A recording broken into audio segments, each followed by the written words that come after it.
بسم اللہ الرحمن الرحیم، اللہ کے نام سے شروع جو نہایت مہربان ہمیشہ رحم فرمانے والا ہے۔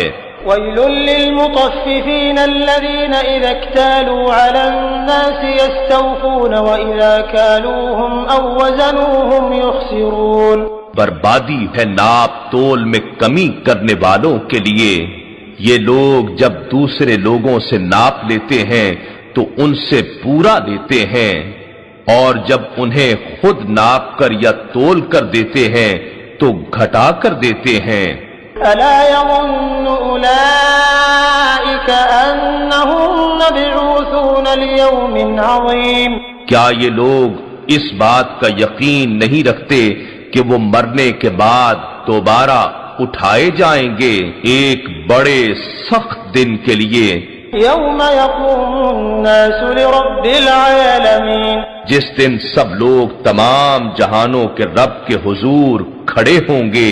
کلا ان کتاب الفجار لفی سجین، یہ حق ہے کہ بد کرداروں کا نامہ اعمال سجین یعنی دیوان خانہ جہنم میں ہے۔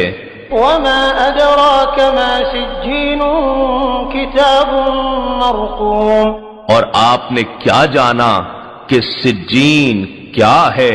یہ قید خانہ دوزخ میں اس بڑے دیوان کے اندر لکھی ہوئی ایک کتاب ہے جس میں ہر جہنمی کا نام اور اس کے اعمال درج ہیں۔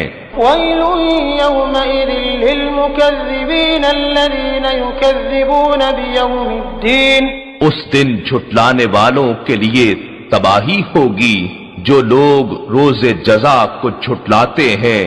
وما یکذب به الا کل معتد اثیم، اور اسے کوئی نہیں جھٹلاتا سوائے ہر اس شخص کے جو سرکش و گنہگار ہے۔ اذا تتلى علیہ آیاتنا قال اساطیر الاولین، جب اس پر ہماری آیتیں پڑھ کر سنائی جاتی ہیں تو کہتا یا سمجھتا ہے کہ یہ تو اگلے لوگوں کی کہانیاں ہیں۔ کلا بل ران على قلوبهم ما كانوا یکسبون، ایسا ہرگز نہیں، بلکہ حقیقت یہ ہے کہ ان کے دلوں پر ان اعمال بد کا زنگ چڑھ گیا ہے جو وہ کمایا کرتے تھے، اس لیے آیتیں ان کے دل پر اثر نہیں کرتی۔ کلا انہم عن ربهم یومئذ لمحجوبون، حق یہ ہے کہ بے شک اس دن انہیں اپنے رب کے دیدار سے محروم کرنے کے لیے پس پردہ کر دیا جائے گا۔ ثم انہم لصال الجحیم، پھر وہ دوزخ میں جھونک دیے جائیں گے۔ ثم يقال هذا الذي كنتم به تكذبون، پھر ان سے کہا جائے گا یہ وہ عذاب جہنم ہے جسے تم جھٹلایا کرتے تھے۔